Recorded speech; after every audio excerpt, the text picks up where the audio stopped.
Hello there. Welcome to the Harley Carnes podcast. I appreciate it. Harley on the headlines. We take a look at some of the stories of the day. You know what's fun about the news business? The new part of it. Never knowing what the day's going to offer.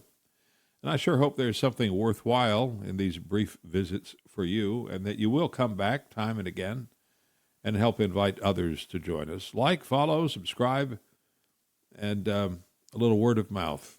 Pick up the phone and tell them what's happening. I would appreciate that. Maybe from here on, we should just hear whatever Iran says and nod. Take it with a grain of salt, knowing it is probably BS.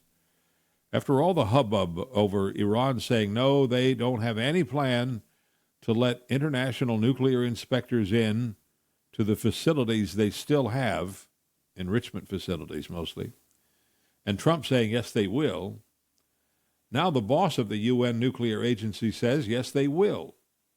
Rafael Mariano Grossi is the head of the International Atomic Energy Agency, and he said this is going to happen. Now consider this. If it doesn't, it means we're back to fighting. And Iran would surely like to avoid that, no matter what its prattle sounds like. Despite the constantly angry words, the news is mostly good coming out of the Strait of Hormuz. First, millions of barrels of oil flowed out of the Strait on tankers in the last few days, and gasoline prices are already coming down. And now there is word that thousands of civilian sailors, the people who were on all those cargo ships stuck in the Strait by the threat of Iranian mines and by the U.S. blockade, those sailors are going home. There are about 11,000 of them, and several nations will be working under the supervision of the UN to evacuate to wherever home is. It's all good. New York City has proven its toppling to the far left. Socialists, avowed communists and socialists, have won Democrat primaries in the city yesterday. That's who won most of the primaries. And that means Zoran Mamdani is less a flash in the pan in New York than a sign of what would have been considered impossible in the Big Apple not so long ago. He still kind of looks like an Emmett Kelly clown clone to me. Liberal is one thing, but these are people who say that they want to upend capitalism and replace it with actual socialism. That makes them actual enemies of the nation that fought 2 world wars and many battles before and since to protect individual liberty and the Constitution that guarantees it. Lord, forgive them, for they know not what they do. The ignorant and the diabolical are taking charge of the city during the nation's 250th anniversary year. Seems like there's always just a little too much to do to get accomplished on a given day, right? Any day. I mean, if you're doing anything in your life, and most of us stay pretty darn busy, wouldn't it be great if we had just 1 extra hour? Well, did you know scientists say we will?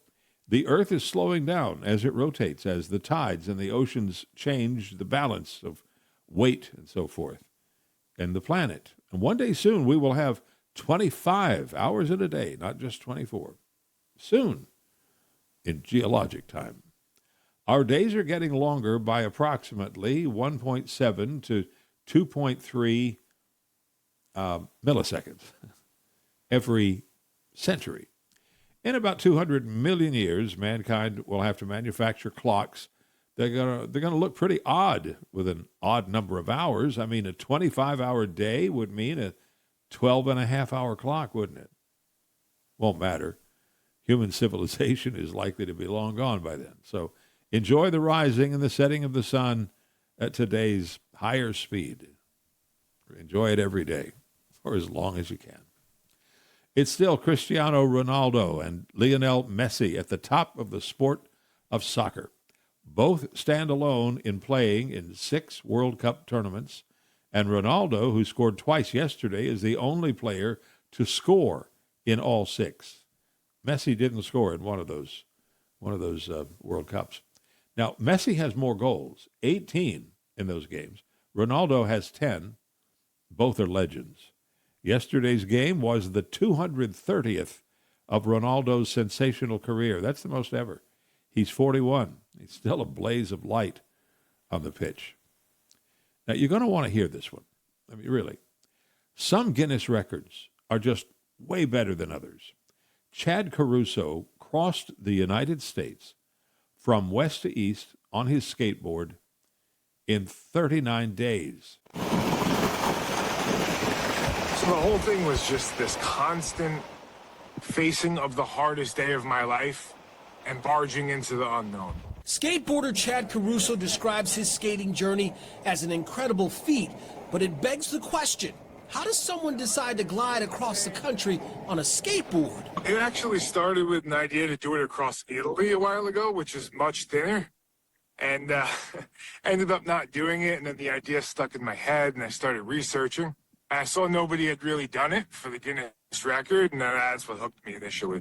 But before he could take his first push, the entire trip was thrown into jeopardy. I had tore my meniscus and had a cyst, got surgery, did all the recovery. I was ready to do this trip. And then 2 months before the trip, I retore it. Caruso couldn't stop chasing his dream. So on May 1st, he pushed off from the Venice Beach skate park in California and set his sights east toward the Atlantic. The journey would take him through Joshua Tree, across Arizona, deep into the heart of Texas, and along Florida's panhandle before finally rolling into Jacksonville. I basically wake up and try to skate by 4:30 in the morning and finish by like 7 at night. So I do 12 to 16 hours a day. With no days off, and I probably do about, I think I average like 72 miles a day for the whole trip.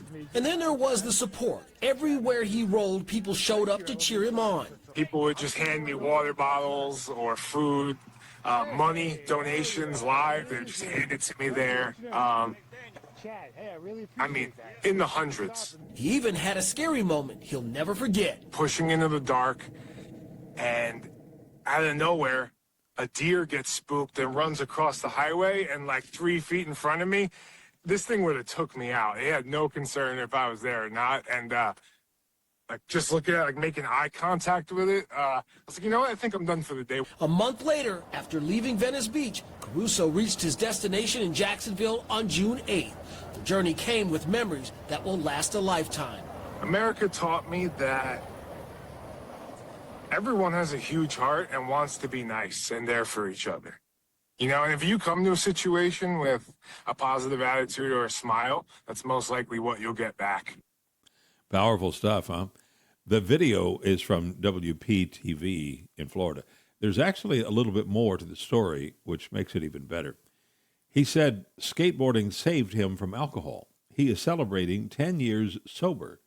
And the money he raised on his record 3,000-mile skateboard journey will support an organization called Natural High that teaches young people to be active and free of drugs and alcohol.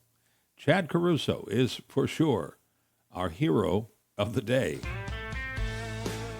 I guess that'll do it. Thank you for dropping by and tuning in. Sure hope you'll come back. Bring some folks with you next time.